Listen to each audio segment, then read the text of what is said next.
राधे राधे मित्रों। तो मित्रों, आप लोग राधा किशन के अपकमिंग एपिसोड में देखेंगे कि मित्रों, वीडियो शुरू करने से पहले अगर आप हमारे चैनल पर नए हैं और अगर अभी तक आप लोगों ने हमारे चैनल को सब्सक्राइब नहीं किया है तो चैनल को कर लीजिएगा सब्सक्राइब और बेल आइकन को ऑल पे करके प्रेस कर दीजिएगा, जिससे कि हमारी नई वीडियो का नोटिफिकेशन आपको मिल जाए। तो मित्रों, आप लोग देखेंगे कि राहु केतु कहते हैं गुरु शुक्राचार्य से अब राहु और केतु मिलकर उस कृष्ण को ऐसे पराजित करेंगे जिसकी कल्पना उसने अपने जीवन में नहीं की होगी।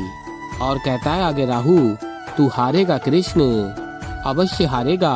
और फिर आगे आप लोग देखेंगे महादेव रुद्र तांडव कर रहे होते हैं और अपस्मार महादेव के रुद्र तांडव और डमरू की ध्वनि से अत्यंत पीड़ा भोग रहा होता है। और फिर आगे आप लोग देखेंगे बलराम और शाम कृष्ण की बांसुरी का अनुसरण कर रहे होते हैं और कहते हैं बलराम, मुझे पूर्ण विश्वास था कि राधा की बांसुरी हमें राधा और अन्य स्त्रियों तक पहुंचा ही देगी। और फिर आगे आप लोग देखेंगे असुर गुरु शुक्राचार्य राहु और केतु से कहते हैं अब तुम्हें शीघ्र अतिशीघ्र बलराम और शाम को रोकना होगा, अन्यथा मेरी सारी योजना विफल हो जाएगी।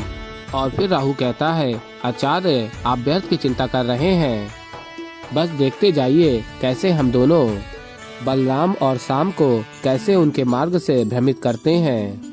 और कहता है राहु, सज्ज होना केतु। और फिर केतु कहता है शीघ्र ही सबको ज्ञात होगा कि राहु और केतु की वक्र दृष्टि क्या कर सकती है। और फिर तभी राहु और केतु अपनी वक्र दृष्टि से ऐसी माया करते हैं शाम और बलराम के समक्ष कि कृष्ण की बांसुरी मार्गदर्शन कर रही होती है बलराम दाऊ और शाम का, वो वहीं रुक जाती है। और तभी माया की वजह से बलराम दाऊ और शाम को दिखता है कि राधा उनके समक्ष है। और फिर शाम कहता है बलराम दाऊ से, क्या हुआ ताऊश्री, ये पिताश्री की बांसुरी अचानक रुक क्यों गई। और फिर बलराम बताते हैं शाम को, कदाचित हम राधा और अन्य सभी हमें इसी क्षण इस गुफा से बाहर निकलना होगा, चलो। और तभी बलराम दाऊ और शाम गुफा से बाहर जाने का प्रयत्न करते हैं, किंतु गुफा का द्वार बंद हो जाता है। और फिर आगे आप लोग देखेंगे राहु कहता है, देखा आचार्य, राहु और केतु की माया से कोई नहीं बच सकता। जैसे कि ये बलराम और शाम और अत्यंत प्रसन्न हो रहे होते हैं राहु केतु और आचार्य शुक्राचार्य। राहु कहता है आगे, ये दोनों इस गुफा से कभी निकल नहीं पाएंगे और राधा तक वो कभी नहीं पहुंच पाएंगे। और फिर आगे आप लोग देखेंगे असुर गुरु शुक्राचार्य स्मरण करते हैं, किंतु अपस्मार तो महादेव के समक्ष कुछ नहीं कर पा रहा है और महादेव रुद्र तांडव कर रहे होते हैं। और तभी केतु कहता है बलराम और शाम ही समाधान है अपस्मार की विजय का आचार्य। और कहता है आगे केतु, बस कुछ समय की प्रतीक्षा करनी होगी। और अत्यंत प्रसन्न हो रहे होते हैं राहु और केतु। और फिर मित्रों, आप लोग आगे देखेंगे कि बलराम और शाम गुफा से बाहर निकलने का प्रयत्न कर रहे होते हैं। और तभी बलराम कहते हैं रुक जाओ शाम, पीछे हट जाओ। और बलराम अपनी शक्तियों से गुफा से बाहर निकलने का प्रयत्न करते हैं, किंतु बलराम अपनी शक्तियों से भी गुफा के बाहर नहीं निकल पाते। और फिर आगे आप लोग देखेंगे कि राहु कहता है राहु और केतु की माया में तुम फंसे हो बलराम, उनकी माया को तुम्हारी शक्तियाँ नहीं तोड़ सकती। और बलराम अपनी शक्तियों का उपयोग करके गुफा से बाहर निकलने का प्रयत्न कर रहे होते हैं। और तभी शाम कहता है नहीं ताऊश्री, रुक जाइए, कोई लाभ नहीं है, अब यहाँ से निकलने में केवल पिताश्री ही हमारी सहायता कर सकते हैं। और तभी बलराम कहते हैं नहीं शाम, कान्हा को हम यहाँ नहीं बुला सकते, उसका इस समय महादेव के साथ रहना अत्यंत आवश्यक है। और फिर आगे आप लोग देखेंगे कि बलराम शाम से कहते हैं यदि अपस्मार को हमें पराजित करना है तो उसे हम यहाँ नहीं बुला सकते, हमें स्वयं ही यहाँ से निकलने का कोई ना कोई मार्ग ढूंढना होगा, हम ढूंढ लेंगे। और फिर तभी राहु कहता है केतु, अब पुनः समय आ गया है इन्हें अचंभित करने का। और बलराम दाऊ अपनी शक्तियों का बराबर प्रयोग कर रहे होते हैं गुफा से बाहर निकलने का। और राहु केतु अपनी वक्र दृष्टि पुनः डालते हैं गुफा पर। और तभी शाम को अत्यंत पीड़ा होने लगती है।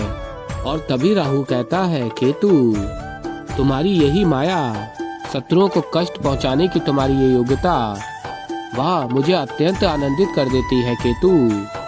और फिर तभी असुर गुरु शुक्राचार्य कहते हैं राहु केतु से, तुम दोनों का ये खेल देखने के लिए मेरे पास समय नहीं है, क्योंकि अपस्मार के पास अत्यधिक समय शेष नहीं है। तुम्हें शीघ्र ही अपस्मार की सहायता करनी होगी महादेव से लड़ने के लिए।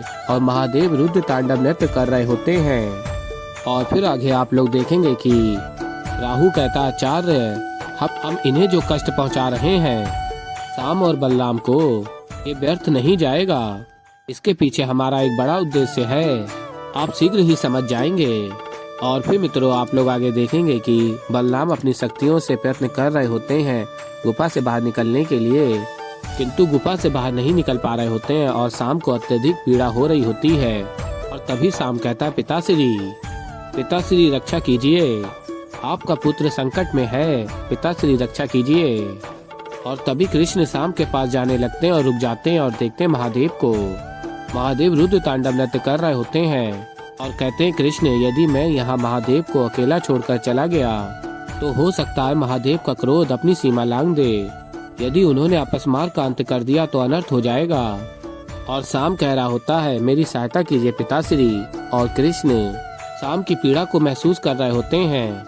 और फिर तभी श्री कृष्ण कहते हैं, क्षमा कीजिए आराध्य, मेरा पुत्र संकट में है, मुझे उसे बचाना होगा। और फिर कृष्ण वहाँ से जा रहे होते हैं, शाम के पास आ रहे होते हैं। और फिर मित्रों आप लोग आगे देखेंगे कि असुर गुरु शुक्राचार्य अत्यंत प्रसन्न हो रहे होते हैं और राहु केतु भी अत्यंत प्रसन्न हो रहे होते हैं। और असुर गुरु शुक्राचार्य राहु और केतु से कहते हैं, उत्तम, अति उत्तम, तुम दोनों ने तो विवश कर दिया कृष्ण को महादेव से दूर जाने के लिए। और फिर तभी राहु कहता है, अब जब महादेव और कृष्ण साथ नहीं हैं, तो अब हम अपस्मार को अपनी अधिक शक्तियां प्रदान कर सकते हैं ताकि वो महादेव से पुनः युद्ध कर सके। और फिर आगे आप लोग देखेंगे राहु और केतु एक होकर अपनी शक्तियां अपस्मार को देते हैं और कहते हैं, राहु केतु उठो अपस्मार, अब हमारी सारी शक्तियां है तुम्हारे साथ। अब महादेव के डमरू का ये नाद तुम्हें आहत नहीं कर पाएगा, विश्वास करो हमारा। और फिर तभी अपस्मार देखता है कि उसे अब कोई पीड़ा नहीं हो रही होती है महादेव के डमरू की नाद से। और कहता है अपस्मार राहु केतु से, ठीक कहा तुमने, अब इस डमरू की ध्वनि का दुष्प्रभाव मुझ पर नहीं पड़ रहा है। ये सुनकर असुर गुरु शुक्राचार्य अत्यंत प्रसन्न हो जाते हैं और कहते हैं, अद्भुत राहु केतु अद्भुत, तुम्हारी शक्तियों ने तो अपस्मार को उसका खोया हुआ बल वापस दिला दिया है। अब मुझे पूर्ण विश्वास है कि अपस्मार अवश्य ही विजय होगा। और फिर मित्रों आप लोग आगे देखेंगे कि कृष्ण अपनी बांसुरी के समक्ष आ जाते हैं और कहते हैं, दाऊ और शाम यहीं कहीं हैं, किंतु कहाँ।